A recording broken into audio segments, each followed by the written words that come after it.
What's up, Team Kirtland? Me and my team are here and very excited to present our newest series, Table Talk, where we have real conversations with real people. Let me start by introducing our Table Talk special guest for today, 377th Air Base Wing Command Chief Robert W. Stamper. Chief Stamper, thank you for taking the time out of your day to join us and talk about the real issues. Hey, thanks for the invitation. This is great, and I wish you nothing but success with this new endeavor. Yes, sir. Thank you. So let's take a quick look, or a brief look at your background. Chief Stamper started out his career in 1991, so nearly 30 years of service. Congratulations on that. He started in fixed and mobile communications as satellite wideband communication specialist. He also spent 6 years as a first sergeant. In total, he's had 16 assignments. And as of June 2018 to now, he is the 377th Air Base Wing Command Chief. So, Chief, are you ready for the table talk? Let's go. All right, I'll pass it over to Airman Niati. She's got some questions for you. I'm Senior Airman Niati from Finance, and I'm the Public Affairs Officer right now for the 5-6 Council. And my question for Chief Stamper, well, first of all, congratulations on opening the largest Air Force Global Strike Welcome Center in the Consolidated Support. And I noticed it had the Finance Office, TMO, some personnel things, medical.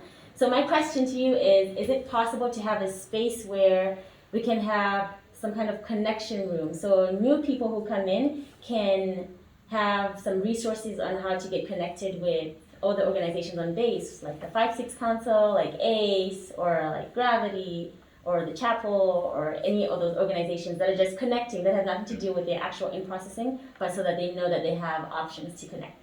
Yeah, so the Welcome Center is a fantastic idea. Have you all had an opportunity to go and check out the spaces there? Is that just great? Or what? Yes, sir. Yeah, so if you're watching out there and you haven't had a chance to get to the Consolidated Support Building and check out the Welcome Center, I encourage you to go do that. It is just a great space and a great way to onboard our airmen into our units, right? So the whole premise behind it is it's not the mass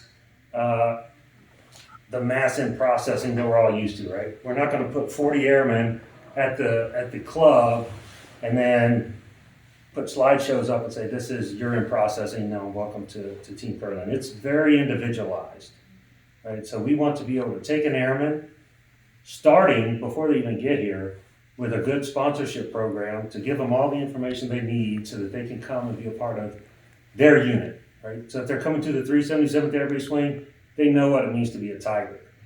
And they're going to be bought in from day one that they want to be a part of our organization, that they feel at home, that they feel it's a place where they can succeed, it's a place that has their back.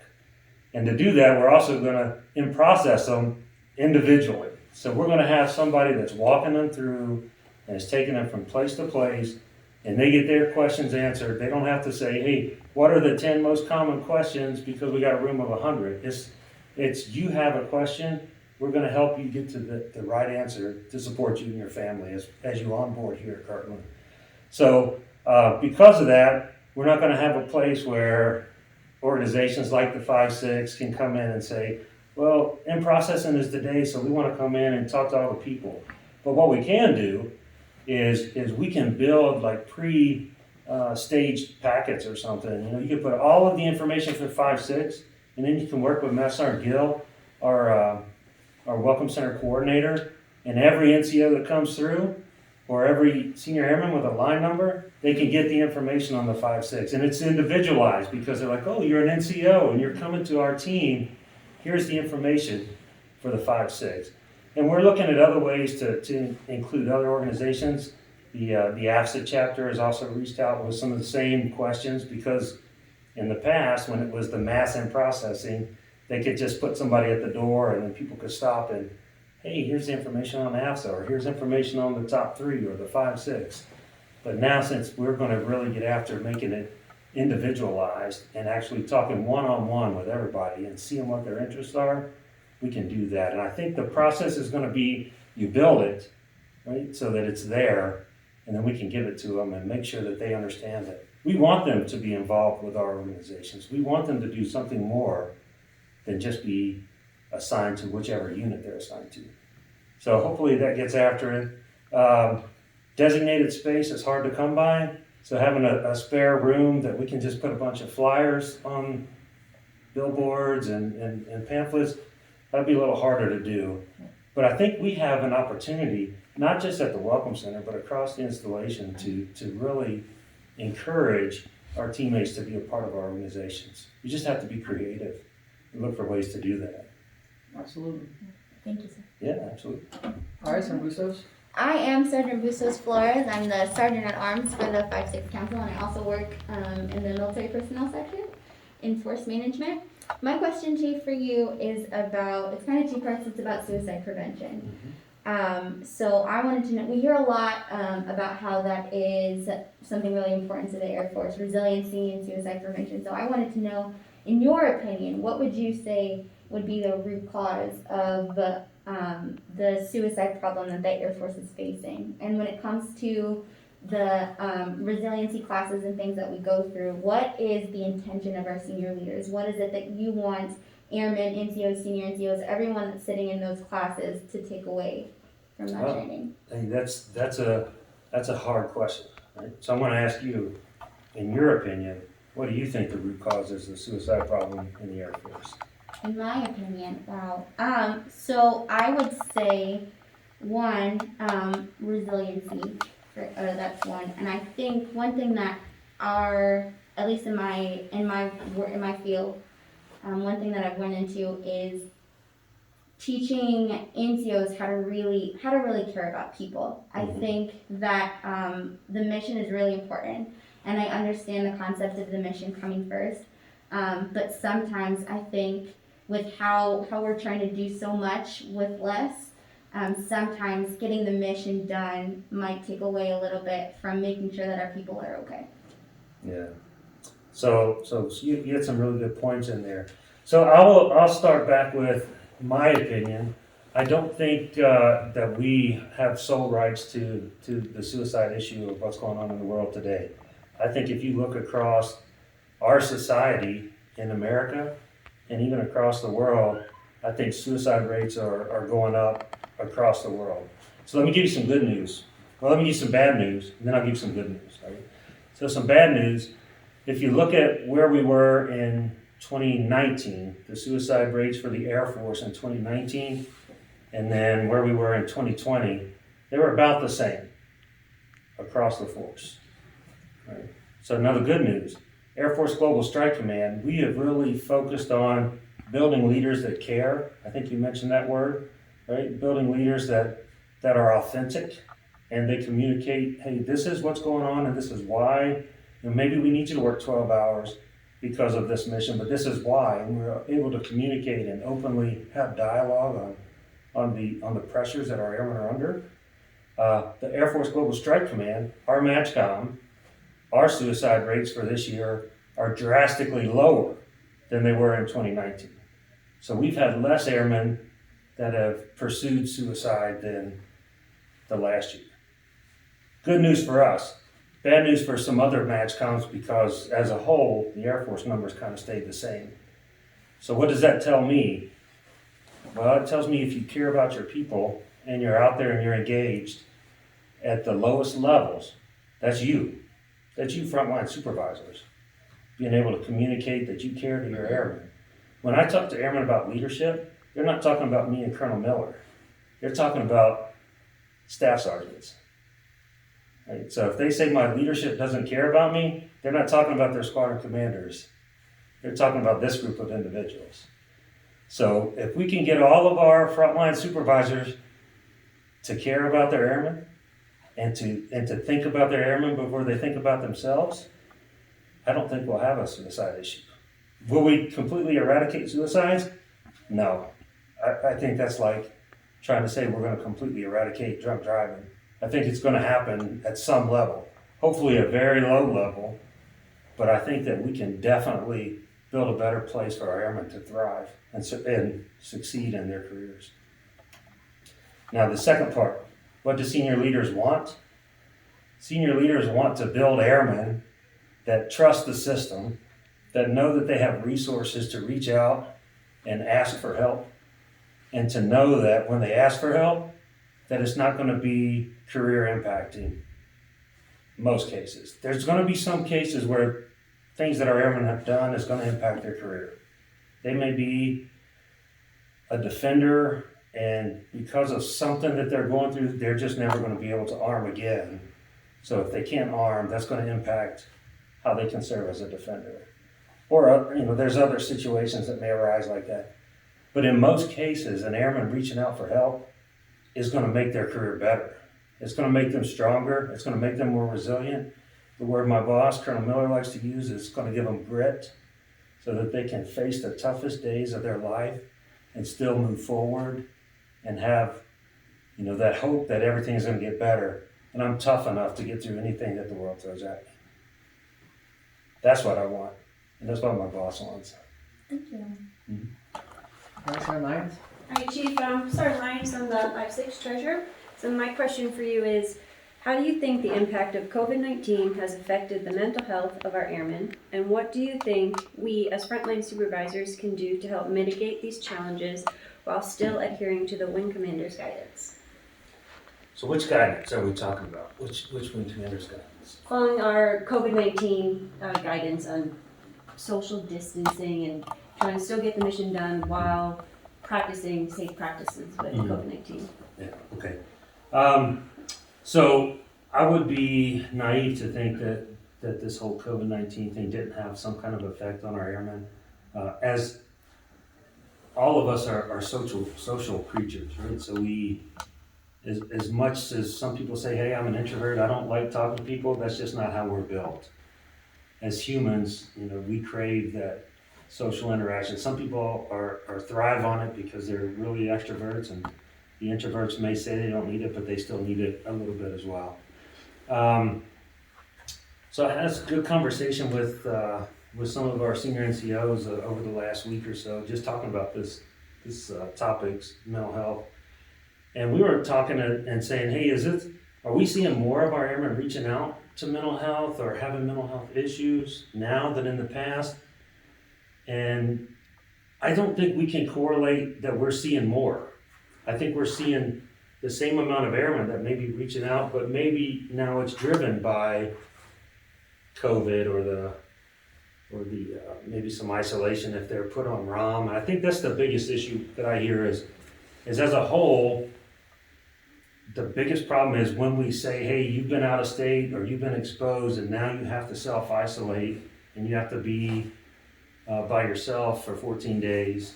That's when some of these issues arise. And it's easier for those folks who are married and they may have family members that even though they can't really interact as much as they did before, maybe they're kind of self-isolating in their house, there's still someone that they're communicating with and taking care of them. Or airmen in the dorms is a little different, right? So what does that mean if you're self-isolating? Does that mean no one has to reach out to you and talk to you? Absolutely not, right? So I would expect that frontline supervisors are still calling, checking in on their airmen, texting them if that's the way that they prefer to communicate, bringing things to them at the dorm and, hey, I left something at your door. I know you needed food, or I know you needed water, or I know you needed, you name whatever basic need that they may have. I would expect that our supervisors and our leaders are doing that. And not, hey, you're in self-isolation, good luck, we'll see you in 14 days. Because that will drive people to say they don't care about me. And no one cares what, if I'm sick or if I'm well or anything. So I think the biggest thing on there is working through all of that together. Right? Not leaving someone to fend for themselves, throw them off the deep end and say, we'll be back in 2 weeks. It's working together to get through all these issues. We haven't done a pandemic before, right? So we're learning as we go. We're coming up on a year into this. We should have procedures on how to care for our airmen down pat. I think we do a pretty good job, but I know that we're not catching everybody. I know there's ways we can improve and be better. And that's on us to just look for those opportunities. And how do we do it?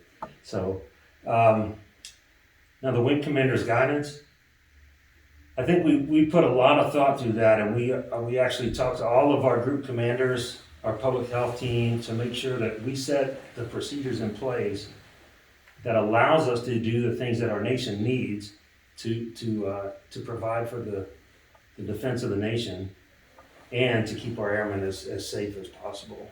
I mean, we all wear masks, and it's second nature, right? So we get up in the morning, we don't leave the house unless we have our mask on. You know, we all have hand sanitizer. We do all those things that the CDC has said are good COVID safe measures, and those are the things that Colonel Miller is really looking at, making sure that he sets policies and guidance in place to just reinforce those things and to make sure that we're looking out for the safety and the health of our airmen. Thank you, Chief. Yeah, thank you. All right, Chief. So for me, one of the questions that we had throughout, across Team Kirtland was about the results of the racial disparity reports that came out by Big Air Force. We've seen General Brown and Chief Bass talk a lot about, what they hope to see in the future as far as, what direction they want to see the Air Force go with some of those issues. What I'm curious is to find out here at Team Kirtland, our leaders, what advice do you all have for the frontline supervisors, as we've talked about, to make sure we're making progress in these areas, recognizing, the wrongdoings from the past, but also making progress towards, a new future? So I tell you, after 30 years, I wasn't surprised by what I saw in the report. What was surprising is that we've been studying this for so long and we haven't made any real changes, right? So I think at the frontline supervisor level, the way that we can change this is we get engaged in our airmen's life from day one. And so that's all part of striker culture and building the community and making sure that we're meeting our airmen where they are and bringing them on to our team with the standards and the rules and the expectations that we have. Right? Do we do a good job of that? I don't know. I think we probably do for folks that look like us, right? So if I'm a young staff sergeant, I probably gravitate to the airman that looks more like me. We talked a little bit before about some diversity and some cultural differences, so I'm probably gonna try to fit in where I feel comfortable. And then, probably not even trying to do so, I've alienated some airmen that may feel like they don't look like me, or they come from a different background, or we have a different upbringing. So I think when we can get to the point where we can set all of those aside and say, this is my airman, no matter where they come from, what they look like, what their orientation is, what they identify as, any of that stuff doesn't matter. I'm going to take that airman and I'm going to set them up for the success that they deserve by telling them the standards. And if there are things that, if I grew up in one part of the country, and let's just say I grew up in Colorado and marijuana is legal, and it's been legal for the last 8 years of my life, and it's nothing for anyone to smoke marijuana, well, that's not compatible to the Air Force. But if I don't take my airmen and make sure that they understand that, then they could easily slip back into hey, this is how I grew up, this is all legal, this is all good, and they may be thinking they're doing nothing wrong, and the next thing you know, random urinalysis, they come back positive. The Air Force is going to separate them because that's what the AFI tells us that we have to do, right? They're going to get non-judicial punishment, or if they've done it more than one time, they may face a court-martial or something, and then they're going to be separated from the Air Force. But as a leader, as a frontline supervisor, did I set those ground rules?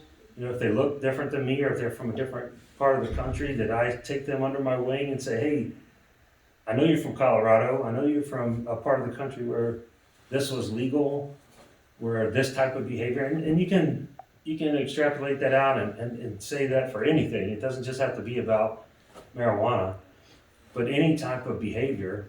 Did I set the standard right as a frontline supervisor? Is that what your peers are doing? Are we reaching out and taking care of our airmen in that way? Or are we saying they went to basic and tech school, they know the rules, if they screw up, they screw up, right? But if it's someone that looks more like me, maybe I'm more inclined to say, hey, make sure you don't do this, this, and this, because that'll go bad for you, and you can face disciplinary issues or get kicked out of the Air Force. So we need to get to the point where we care about all of our airmen, and we want to make make sure that we bring them all on board, give them the information they need, and walk through the processes with them, right? Don't just talk about it. You actually got to be out there leading them and doing it with them and making sure that they understand. So, you know, I hope that we're at a point. You look across the force, the Air Force, and we've had very diverse leadership teams for the last maybe 10 or 12 years at the highest level, and not just at the half level, but MAXCOM levels as well. The first African American service chief with General Brown, the first female senior enlisted leader with Chief Bass, and then we had Chief Wright before her. Our secretary, we had Secretary Barrett, so female secretary, and we've had multiple female secretaries of the Air Force. So we've had a very diverse leadership at the top. But how do we make sure we build that every airman knows it? Because as an airman, I'm not really concerned about what's going on at the Pentagon. I'm concerned about what my frontline supervisor is saying and what's the culture and the climate for where I'm working. So we have to build that and make sure that everyone feels included. And we set them up for success so that there is no racial disparity. You know, so that if a white airman or an African American airman or an Asian airman or whatever their demographic is, they all know that here's the standards, and my supervisor is going to hold me to the standards, but they're going to set me up and teach me and coach me and mentor me so that I know when I'm getting close to the boundaries, and we pull them back in, put them in between the guardrails, and make sure we keep them on the right path. Yes, sir. Awesome, thank you. Sergeant Rivera? I'm Sergeant Rivera. I work at the 377th Med Group. I'm your VP. And my question for you is a little bit more personal. You got through all the political stuff. My question, so this weekend I actually tuned into Developing Kirtland, the Top Three's podcast, and they had Chief McCoy on there, and he spoke about the difference between who he was as a staff sergeant and who he is today. And I kind of wanted to give you the same question, right? In the sense of how are you different and what have you learned in leadership and about yourself that you can probably give as a token of advice to NCO that's either struggling personally or professionally. And then the second part is, I don't know if you want to share, but if there's any experiences in the past that you've bounced back from. Yeah, okay. So I'll tell you, as a staff sergeant, I thought I had it all figured out. I thought I knew everything about the Air Force and where how everyone should act. As a tech sergeant, I quickly knew that I didn't know nothing when I was a staff sergeant. So as much as I thought I knew, I didn't have any of it figured out. I definitely didn't know how to care for our airmen like they needed, right? So what I've learned over my time is we don't invest enough in staff sergeants and making them prepared to lead airmen. And if that's the one thing that I could change, and that's what we're working hard to change here at Kirtland, we have been for a few years, is developing frontline supervisors, developing staff sergeants to better lead their airmen. When I came in the Air Force, we had this crazy rank called buck sergeant, right? So if you were a senior airman and you were, you had been in long enough, and then you were moving to the NCO Corps, the first step was buck sergeant. So you went from senior airman to buck sergeant. Same number of stripes, just your star was filled in instead of being subdued. Now it's filled in. And those were NCOs. And those were the folks who were leading airmen at that time. And then staff sergeant, you graduated up and you became a staff sergeant after that. So buck sergeant was an E4, just like senior airman, but they had NCO responsibilities. So there was a specific class that we taught buck sergeants to teach them their leadership skills, but they were like brand new staff sergeants today, so they hadn't developed them, but we still had, that was that growing space that you needed before you became a staff sergeant, right? So you had an opportunity to learn, to grow, to make mistakes, and then you became a staff sergeant, and then now you're ready. Now you're a full-on NCO. So that went away before I became a staff sergeant. So it was one day you're a senior airman, the next day you're a staff sergeant, and I'm expecting you to operate it the same way that these staff sergeants have been operating that had that opportunity to grow and develop. And we don't do that anymore, right? So, in my opinion, the number one job of a staff sergeant is to be a supervisor.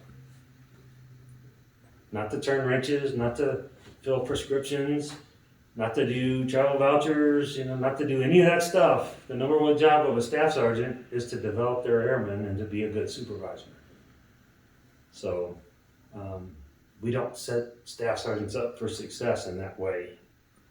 We haven't in the past. There's probably been great examples of how to do it right, but I'd say there's been much more examples of we don't put enough effort in time to develop those staff sergeants. So one of the things we do here, recently started, is our frontline supervisor development program.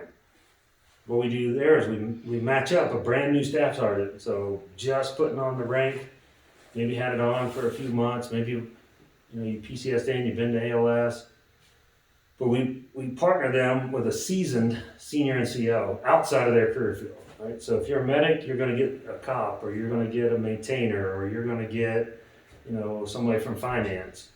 You're not going to get someone in your career field, and that way we can develop a coaching relationship. So a lot of people in the Air Force have been high on mentorship, and I see coaching and mentorship as different, right? So coaching is I'm there with you, and we're going to go through the process together. I'm not just going to mentor and tell you how to do things.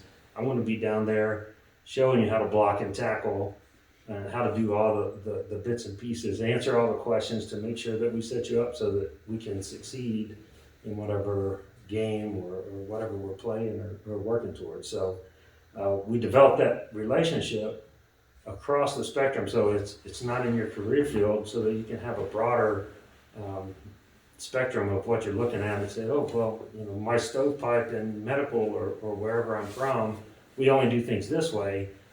But now I've been exposed to, these are the way frontline supervisors and other organizations are working, how they're handling their airmen, how they work through issues, how they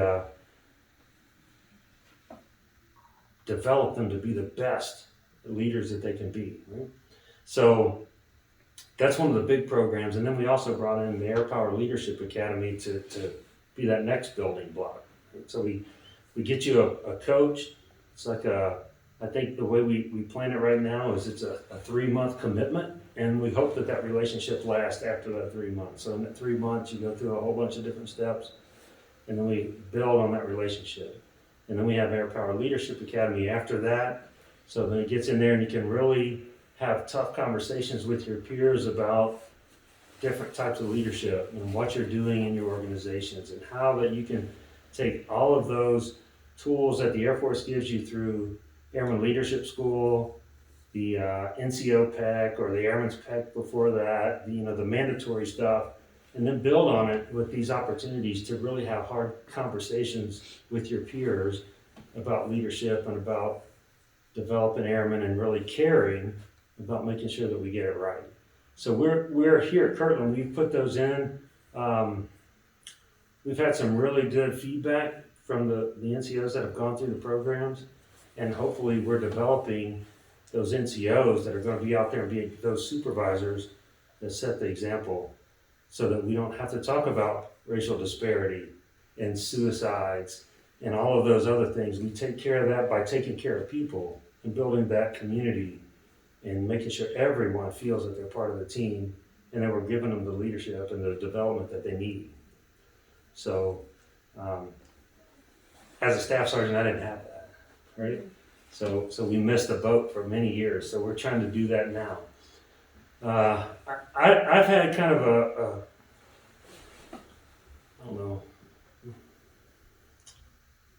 I've had kind of a great career. I haven't had anything to bounce back from. I just take one day at a time, and I work hard.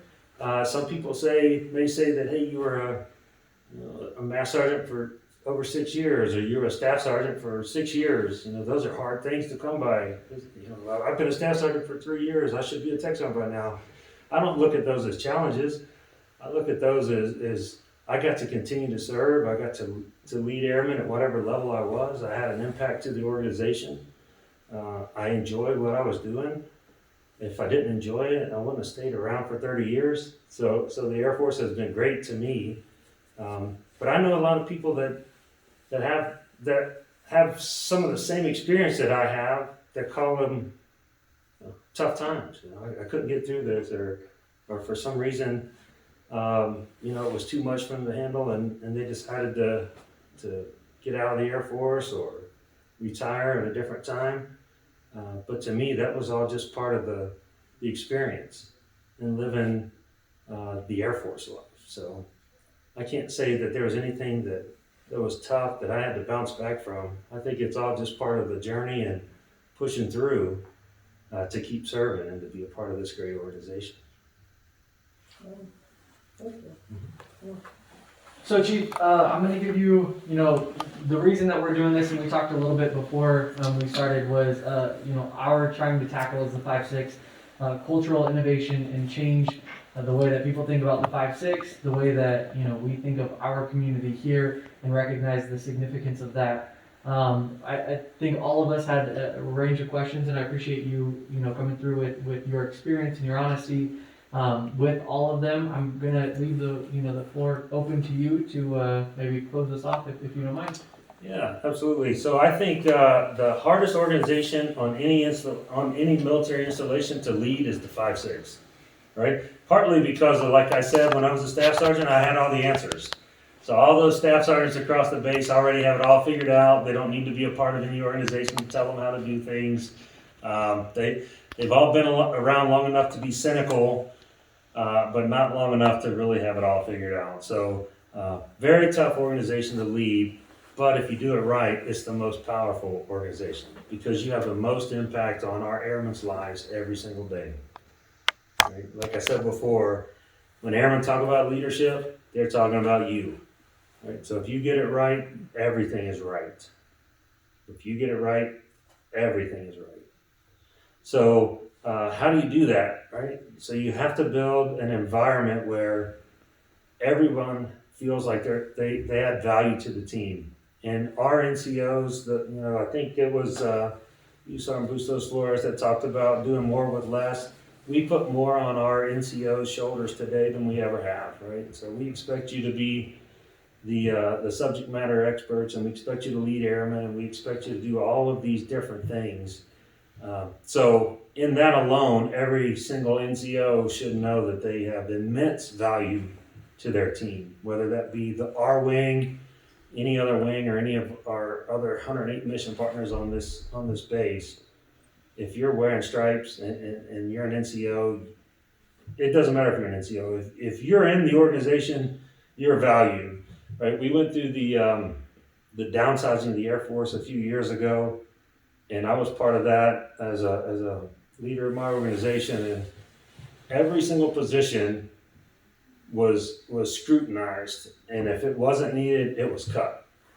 Right? So if there's a position that was left on any manning roster, and there's an airman assigned to that position, then they are one that was definitely needed to get the mission done. So we don't have any airmen sitting out there on our installation or anywhere else in the Air Force that can say, I'm in a position that's not needed. Every single one has been very, very detail-oriented and scrutinized and gone through with a fine-tooth comb. And if it's out there, it's important for us getting our mission done in some way, shape, or fashion. So, and leading those airmen and leading across your peer group is the hardest thing that you're going to have to do.